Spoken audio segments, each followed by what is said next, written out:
വൈകുന്നേരത്തെ ചായയുടെ ഒപ്പൊക്കെ കഴിക്കാൻ പറ്റിയിട്ടുള്ള നല്ല ടേസ്റ്റി ആയിട്ടുള്ള ഒരു സ്നാക്സ് ആയിട്ടാണ് കേട്ടോ ഞാനിന്ന് വന്നിട്ടുള്ളത്. ബീഫ് ബ്രെഡ് പൊക്കാവടാണ് കേട്ടോ ഞാനിന്ന് തയ്യാറാക്കുന്നത്. ഭയങ്കര ഉണ്ടാക്കാനും നല്ല ഈസിയാണ്, അതുപോലെ തന്നെ നല്ല ടേസ്റ്റിയാണ് കേട്ടോ ഇത്. അപ്പോൾ നിങ്ങൾ എന്തായാലും ഇതൊന്ന് ട്രൈ ചെയ്ത് നോക്കേണ്ടി. അപ്പോൾ ഇതെങ്ങനെയാണ് തയ്യാറാക്കാമെന്ന് നോക്കാം.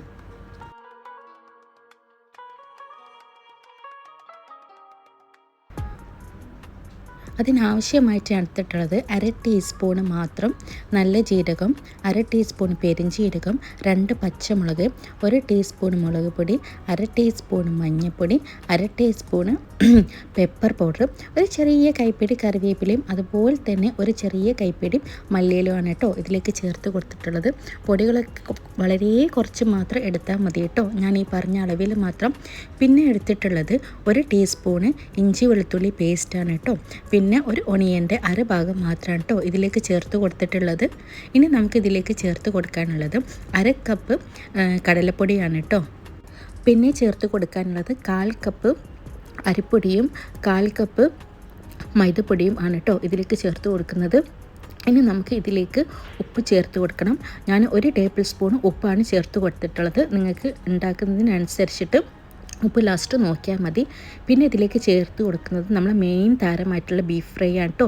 നമ്മൾ ബീഫൊക്കെ പൊരിച്ചതിൻ്റെ ബാക്കിയുണ്ടെങ്കിലോ അല്ലെങ്കിൽ ചിക്കൻ പൊരിച്ചതിൻ്റെ ബാക്കിയുണ്ടെങ്കിലോ ഒക്കെ ഇത് ചേർത്ത് കൊടുക്കാം കേട്ടോ ഇതിലേക്ക്. അപ്പം ഞാനിതിലേക്ക് ഒരു ചെറിയ കപ്പ് ബീഫ് ഫ്രൈ ആണ് കേട്ടോ ചേർത്ത് കൊടുക്കുന്നത്. ബീഫ് ജസ്റ്റ് ഒന്ന് മിക്സിയിൽ ഒന്ന് ഗ്രൈൻഡ് ചെയ്തെടുത്താണ് കേട്ടോ ഇത്.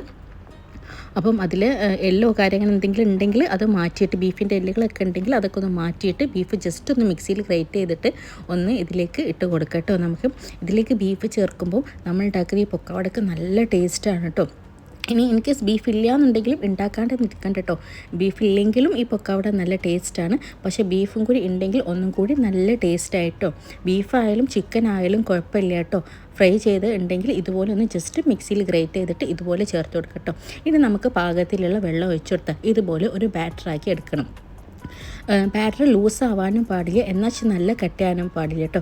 ഒരു ഏകദേശം ഇതുപോലെ നല്ലൊരു തിക്ക് ഗ്രേവിയിലായിരിക്കും കേട്ടോ നമുക്ക് ബാറ്റർ കിട്ടേണ്ടത്. ഇനി നമുക്ക് ഇതിലേക്ക് ബ്രെഡാണ് എടുക്കേണ്ടത് കേട്ടോ. ബ്രെഡിൻ്റെ അരികുവശമൊക്കെ കളഞ്ഞിട്ട് ഇതുപോലെ 4 പീസാക്കാം കേട്ടോ. ഒരു ബ്രെഡ് 4 പീസാക്കിയിട്ട് നമുക്ക് പൊരിച്ചെടുക്കാം കേട്ടോ. ഇനിയിപ്പോൾ നമുക്കിതാ ഇതുപോലെ ഒരു നോൺ സ്റ്റിക്കിൻ്റെ പാനിൽ അത്യാവശ്യം നല്ലോണം വെളിച്ചെണ്ണയോ ഓയിലോ ഏതായാലും കുഴപ്പമില്ല കേട്ടോ. രണ്ടിലായാലും ടേസ്റ്റ് ഉണ്ട്. ഇതുപോലെ ഓയിൽ നല്ലോണം ചൂടായതിന് ശേഷം മാത്രം ഇതുപോലെ നല്ലോണം ഒന്ന് ഡിപ്പ് ചെയ്ത് കൊടുക്കണം കേട്ടോ. നല്ലോണം അതിൻ്റെ മുകളിൽ ആ പൊടികൾ മസാലയൊക്കെ വരത്തക്ക വിധം ഒന്ന് തിരിച്ചു മറിച്ചിട്ട് ഒന്ന് പുരട്ടി കൊടുത്തിട്ട് വേണം കേട്ടോ ഓയിലിലേക്ക് ചേർത്ത് കൊടുക്കാൻ. അതുപോലെ തന്നെ ഇത് ശ്രദ്ധിക്കേണ്ട ഒരു കാര്യം എന്ന് വെച്ചാൽ ഓയിൽ ഈ തീ ഉണ്ടല്ലോ, ഓയിലിൻ്റെ ഈ ഫ്ലെയിം എന്ന് പറയുന്നത് കുറയാൻ പാടില്ല കേട്ടോ. എന്ന് വെച്ചാൽ ആ സമയത്ത് ഇതിന് ഓയിൽ വലിച്ചെടുക്കും ബ്രെഡിലേക്ക്. അതുകൊണ്ട് നല്ല ചൂട് ഒരു മീഡിയം ഫ്ലെയിമിൽ വേണം ഇതിട്ട് പൊരിക്കാൻ കേട്ടോ. ലോ ഫ്ലെയിമിൽ ഇട്ടിട്ട് ഒരിക്കലും പൊരിക്കരുത് കേട്ടോ. അപ്പം അത് പ്രത്യേകം ശ്രദ്ധിക്കണം. നല്ല ചൂടുള്ള ഓയിലായിരിക്കണം പൊരിക്കുന്ന സമയത്ത്. ഇതുപോലെ നമുക്ക് തിരിച്ചു മറിച്ചിട്ട് ഒന്ന് പൊരിച്ചു കൊടുക്കാം. പെട്ടെന്ന് തന്നെ തയ്യാറാണ് കേട്ടോ. വെറും 2 മിനിറ്റേ ഉള്ളൂ കേട്ടോ ഇത് തയ്യാറാക്കി എടുക്കാൻ വേണ്ടിയിട്ട്. വേഗം ഇത് ഫ്രൈ ചെയ്ത് കിട്ടും കേട്ടോ. ഇതുപോലെ നല്ലോണം മൊരിഞ്ഞ് കഴിഞ്ഞാൽ നമുക്കിതൊന്ന് മാറ്റാം. നല്ല ക്രിസ്പി ആയിട്ടായിരിക്കും കേട്ടോ ഈ മൊരിഞ്ഞ് കഴിഞ്ഞാൽ ഇതുണ്ടാവൽ. ഉള്ളിൽ നല്ല സോഫ്റ്റും ആയിരിക്കും കേട്ടോ. അപ്പോൾ ഞാൻ ബാക്കിയുള്ളതൊക്കെ ഒന്ന് പൊരിച്ചെടുക്കട്ടെ.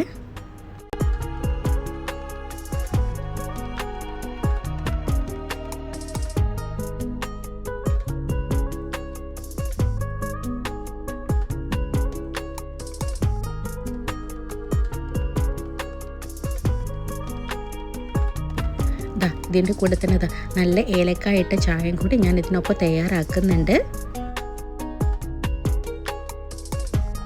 ഇപ്പോൾ ഞാൻ മൊത്തത്തിൽ പൊരിച്ചെടുത്തിട്ടുണ്ട് കേട്ടോ. അപ്പോൾ നിങ്ങൾ ഇതുപോലെ എന്തായാലും ഒന്ന് തയ്യാറാക്കി നോക്കേണ്ടി. ഭയങ്കര ഈസിയാണ് ഇത് തയ്യാറാക്കാൻ. അതുപോലെ തന്നെ നിങ്ങൾക്ക് ഈ വീഡിയോ ഇഷ്ടപ്പെട്ടെന്ന് വിചാരിക്കുന്നു. ഇഷ്ടപ്പെട്ടതാണെന്നുണ്ടെങ്കിൽ ഒന്ന് ലൈക്ക് ചെയ്യേണ്ടി. സബ്സ്ക്രൈബ് ചെയ്താണ് ആരെങ്കിലും കാണുന്നെങ്കിൽ ഒന്ന് സബ്സ്ക്രൈബ് ചെയ്ത് സപ്പോർട്ട് ചെയ്യണം കേട്ടോ. ഫാമിലി ഫ്രണ്ട്സിനൊക്കെ ഒന്ന് ഷെയർ ചെയ്ത് കൊടുക്കേണ്ടി. അപ്പം എന്തായാലും ഒരു തവണ ഇതൊന്ന് ട്രൈ ചെയ്ത് നോക്കേണ്ടി കേട്ടോ. നിങ്ങൾക്ക് വീഡിയോ ഇഷ്ടപ്പെട്ടതാണെന്നുണ്ടെങ്കിൽ നിങ്ങളെ ഫീഡ്ബാക്കൊക്കെ ഒന്ന് കമൻറ്റായിട്ട് അറിയിക്കുക കേട്ടോ.